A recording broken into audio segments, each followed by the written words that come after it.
नमस्कार प्यारे बच्चों, आज की डिजिटल क्लास में आप सबका स्वागत है। आज के वीडियो में हम सीखेंगे हिंदी कक्षा 7 द्वितीय सत्र का जो पहला काव्य था उसकी भाषा सज्जता। भाषा सज्जता में पहला है निम्नलिखित शब्दों को पढ़िए। तो हमें है ये शब्दों को पढ़ना है। और भाषा सज्जता का अर्थ होता है कि हमें है जो भाषा हम सीख रहे हैं हिंदी, उस भाषा से सज्ज होना चाहिए, यानी भाषा का जो व्याकरण है उसे हमें सीखना चाहिए, जिससे हमें भाषा है वो बोलने, समझने और लिखने में आसानी हो। यहाँ पे पहला लिखा है केशा साहसी बालिका थी। तो केशा बालिका थी, पर कैसी बालिका थी? तो साहसी।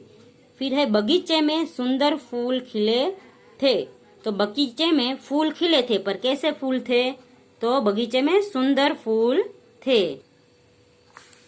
भारत ने श्रीलंका को 3 विकेट से हराया।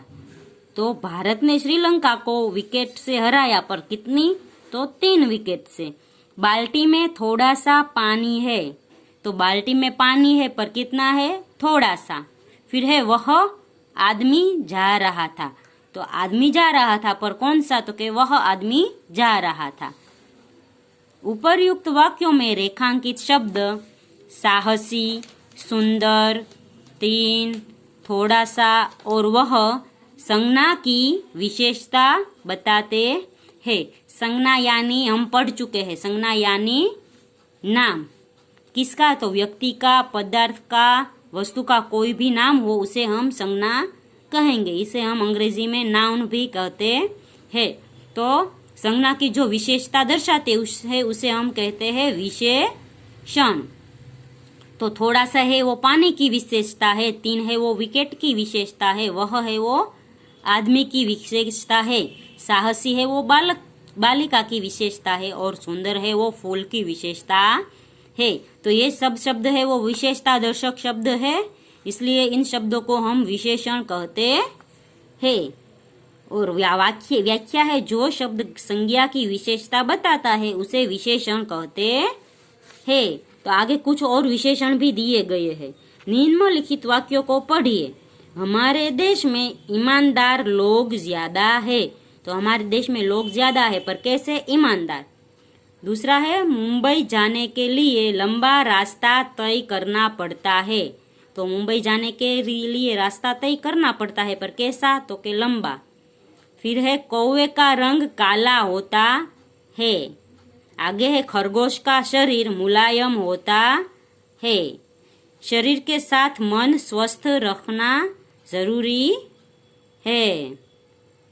भारतीय संस्कृति विश्व में प्रसिद्ध है। पानी गंधहीन होता है। पूर्व दिशा में सूर्योदय होता है। तो उपर्युक्त वाक्यों में ईमानदार, लंबा, काला, मुलायम, स्वस्थ, भारतीय, रंगहीन पूर्व शब्दों को रेखांकित किया गया है। वे शब्द संज्ञा के गुण, दोष, आकार, रंग, रूप, स्पर्श, दशा, अवस्था, स्थान, देशकाल, स्वाद, गंध और दिशा को प्रदर्शित करते हैं। तो ये सब है वो ईमानदार है, लंबा है, काला है, वो सब उसके गुण होते हैं। मुलायम है वो उसका गुण है, गंधहीन है वो गुण है, स्वस्थ है वो गुण है, ये सब उसके गुण दर्शाते हैं। किसके? संज्ञा के। जिस शब्द से संज्ञा के गुण, दोष, आकार, रंग, रूप, स्पर्श, दशा, अवस्था, स्थान, देशकाल, स्वाद, गंध और दिशा का बोध होता है उसे गुणवाचक संज्ञा या संज्ञा का विशेषण कहते हैं। इसे गुणवाचक विशेषण कहते हैं। तो हमें है ये सब उसमें गुण होता है, जैसे वो ईमानदार है, काला है, लंबा है, मुलायम है, स्वस्थ है, गंधहीन है, ये सब उसके गुण है। इसलिए हम इसे गुणवाचक विशेषण कहेंगे। आगे है निम्नलिखित वाक्यों में से गुणवाचक विशेषण छांटकर चौरस में लिखिए। तो यहाँ पे है वो हमें लिखना है गुणवाचक विशेषण। जैसे वरदराज चतुर बालक था, तो चतुर है वो उसका गुण है। फिर है फूल बाजार में पीले गुलाब मिलते हैं, तो फूल बाजार में कैसे गुलाब मिलते हैं, तो पीले, पीले उसका रंगवाचक गुण है। फिर है मिर्च का स्वाद तीखा होता है, तो ये तीखा उसका गुण हुआ, यानी स्वाद का गुण। फिर है शहरों में पंजाबी खाना मिलता है, तो पंजाबी है ये उस खाने का गुण हुआ। फिर आगे है सफेद कपड़ों में दाग तुरंत दिखाई देते हैं, तो सफेद है वो कपड़ों का गुण होता है। आगे है कि इतना जानिए, तो गुणवाचक विशेषण संज्ञा या सर्वनाम शब्दों की निम्नलिखित विशेषताओं का बोध कराता है। तो गुणवाचक विशेषणों में ये सारे उसके प्रकार है, वो इसके गुण का है वो विशेषता दर्शाता है। जैसे गुण दोष, तो किसी में गुण होते हैं, किसी में दोष होते हैं, तो गुण दोषवाचक विशेषण हुआ। जैसे ईमानदार, बुद्धिमान, चतुर, योग्य, अच्छा, बुरा है वो उसका दोष विशेषक हुआ। बेईमान वो भी दुष्ट, क्रूर, आलसी, अयोग्य, पापी है वो उसके दोष हुए। ईमानदार, बुद्धिमान, चतुर, योग्य, अच्छा ये उसका गुण हुआ।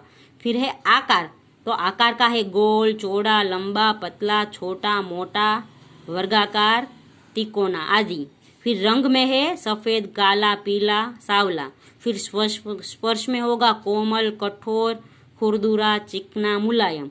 और दशा में होगा स्वस्थ, यानी हमारी दशा कैसी है, हम कमजोर है, स्वस्थ है, बीमार है, दुर्बल है, रोगी है, बूढ़ा या युवा आदि।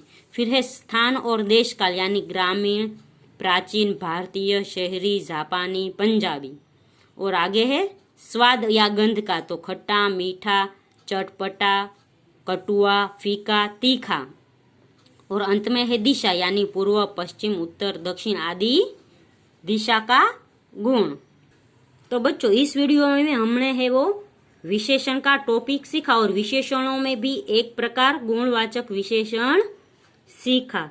अगले वीडियो में आगे की भाषा सज्जता सीखेंगे। तब तक के लिए गुड बाय, टेक केयर।